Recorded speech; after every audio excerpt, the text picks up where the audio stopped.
Muito bom, voltamos com núcleo, estrutura e função 2. Vamos ver se a experiência de Balbiani nos permite concluir juntos alguma coisa. Uma célula normal, uma célula com núcleo, vive por um certo período de vida dela e se divide. Perfeito. Retira o núcleo, célula anucleada, vive muito menos e não se divide. Conclusão? O núcleo deve ser importante no processo de vida, no comando da vida da célula e na divisão celular. Perfeito, foi o que ele concluiu também, mas ele queria ter certeza disso. Então, como é que ele poderia fazer? Assim, ó. Ele observava que uma célula com um núcleo vivia um certo tempo de vida, chegava nesse certo tempo limite, se dividia, mitose ou meiose. Anucleava a célula, tirava o núcleo. A célula vivia muito menos, mas muito menos e não se dividia. Conclusão, o núcleo é importante na manutenção da vida da célula e na divisão celular. Olha a experiência dele, que interessante agora. Ele retira o núcleo da célula. E ele sabia que logo, passado algum tempo, ela ia morrer. Quando ele percebeu que ela estava morrendo, ele recoloca o núcleo. Ele retira um núcleo de outra célula e recoloca naquela célula. Instantaneamente, na hora que o núcleo é recolocado, a célula retoma a sua vida normal e se divide. Aí ele pode ter certeza e afirma para o mundo: o núcleo comanda todas as atividades da célula, inclusive a divisão celular. Perceberam como ele se certificou dessa função do núcleo com a experiência, chamada experiência de Balbiani? Ele não só afirmou, ele comprovou, ele conseguiu fazer uma experiência que provasse que o núcleo realmente comanda toda a vida da célula e inclusive a divisão celular.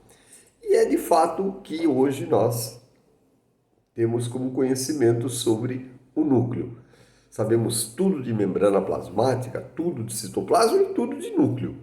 E devemos a cientistas como Balbiani, que nos ensina que o núcleo comanda todas as atividades da célula, comanda a vida da célula e comanda a divisão celular, seja por mitose ou meiose. Muito bom.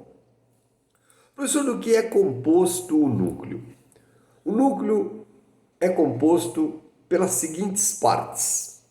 Então nós vamos dividir o núcleo em partes e conhecer cada uma das partes que formam o núcleo.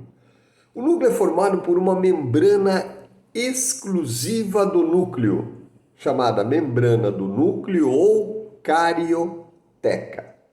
Claro que se eu estou afirmando que o núcleo tem membrana do núcleo ou carioteca, eu estou falando de um tipo específico de célula. Eu estou falando de célula eucarionte.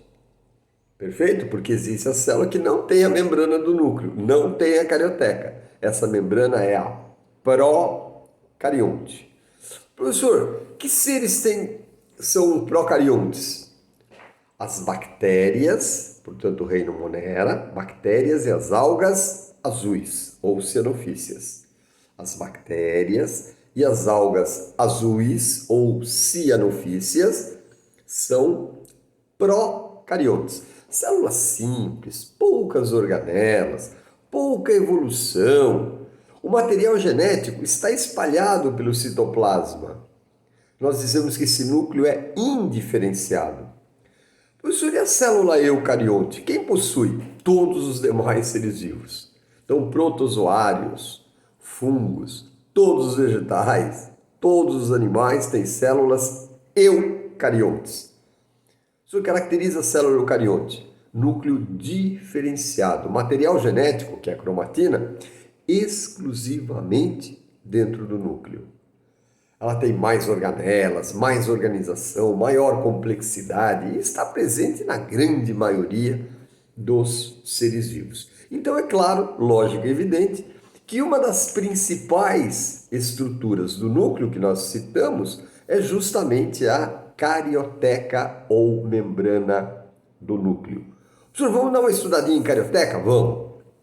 Como é que a gente vai fazer isso? Eu vou sugerir para você buscar no seu caderno, buscar na sua apostila passada, portanto do outro bimestre, estudo da membrana plasmática. Ah, professor, vou ter que voltar em membrana? Vai. Por quê? Porque se você relembrar a membrana, se você fizer uma aula de membrana plasmática, você estará fazendo uma aula de estudo da membrana do núcleo. Porque é extremamente semelhante. Professor, a composição química: proteína, lípide, proteína. Eu até brincava, lembra quando eu dava essa aula? Eu brinco do famoso sanduíche de pão com linguiça. Proteína, lípide, proteína. Cheia de poros. Membrana plasmática também é cheia de poros, né? Pequenos orifícios por onde podem entrar e sair substâncias. Professor, é um entra e sai de qualquer jeito? A membrana do núcleo também tem permeabilidade seletiva, isto é, seleciona substâncias que podem entrar no núcleo ou sair do núcleo. Então, professor, é igualzinho a membrana plasmática, extremamente semelhante à membrana plasmática. Conhecer a membrana plasmática é praticamente conhecer todas as membranas de componentes celulares, inclusive a carioteca, que é uma das partes do núcleo. Aí eu diria até, é a parte que envolve o núcleo, que delimita o núcleo. Então, carioteca como a primeira parte dos componentes do núcleo. Perfeito? Muito bom.